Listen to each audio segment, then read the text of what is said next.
Okay, fortunately it's nice and simple to know what to talk about this week since I only watched two things. First thing is I finished all of Mobile Suit Gundam, the original Mobile Suit Gundam, the TV series version. I think most people I've seen suggest things about that series suggest that people watch the movies. Probably because that's all they really need to get a summary of it, but I don't know because I haven't watched those movies yet. Having watched the series, I have to say that I somehow got the impression watching it that it wasn't paced like an early 80s, late 70s anime like I was expecting. Like, almost like it had something more like a modern Gundam sort of pacing. I mean, it really did feel a whole lot like all the other Gundams I've seen. And I've seen Gundam Wing, Seed, and Double Zero, I think. Which is not a whole lot of them, of course. But the overall point is that a lot of the concepts, a lot of the things about those anime that felt like tropes, I was actually quite surprised were established right there in the very first Mobile Suit Gundam series. Everything except for Princess Wishing for Peace, which has been in the other three I mentioned I had watched.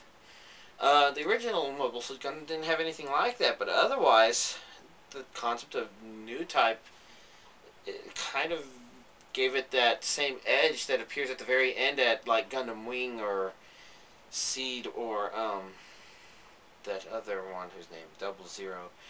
Of course, explaining the Wing thing would be kind of spoilerific, and the truth of the matter is, since I don't remember Wing too clearly, it's hard to remember just how much this one specific scene in particular affected the characters, but I need to go back and watch it anyways. Try and remember.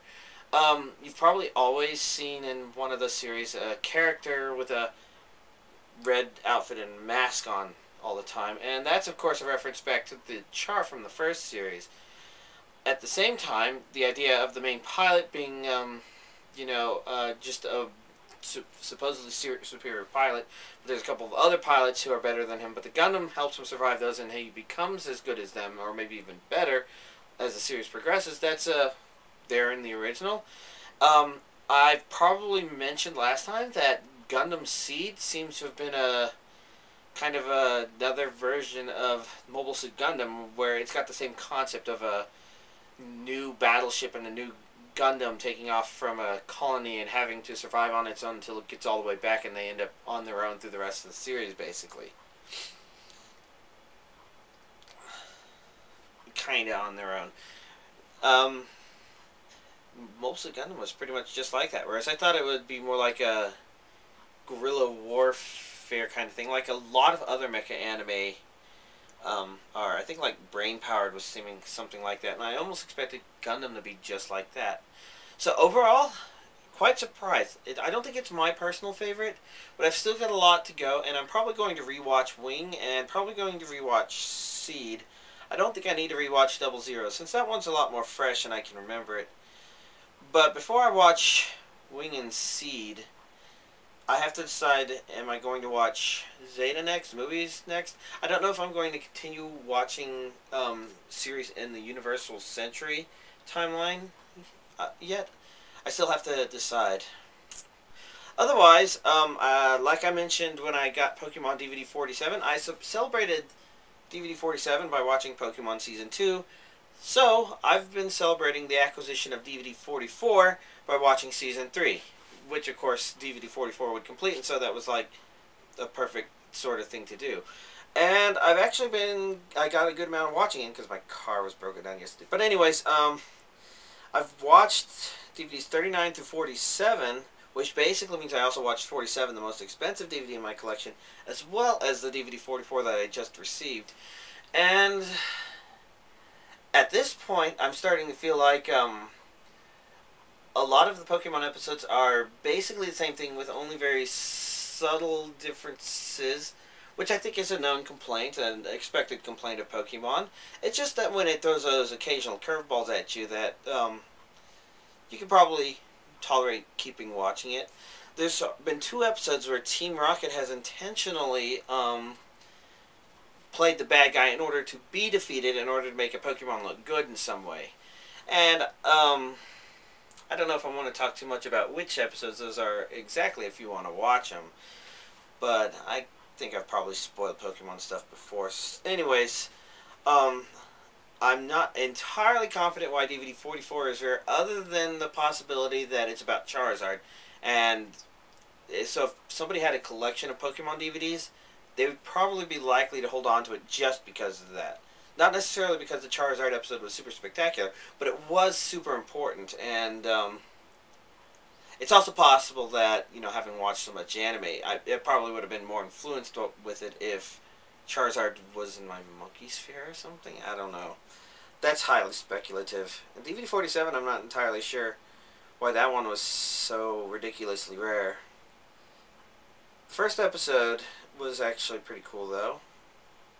Not like as awesome as a couple episodes from season 2, though. So, overall, there's nothing about it that's been necessarily spectacular. Other than, that's right, the second episode, Ash encounters a trainer who, the one who got the Chikorita from their starting gym, not their starting gym, their starting lab, their starting professor. And she turned out to be pretty, his interaction with her was actually kind of interesting, because as boastful as Ash usually is, he was far more, mature about the situation than I would have expected for him. That doesn't set the bar very high, but at the same time, it was kind of interesting to watch. In fact, it's nice that he's not as much of a whiner this time as he was at the very beginning of Season 1. Brock, of course, has gotten way more perverted than I think he was in Season 1. So, yeah, Season 3 seems to be when Pokemon has established that Ash Ketchum is a good trainer that's just got his flaws that are a little more blatantly obvious than you would expect in a normal person.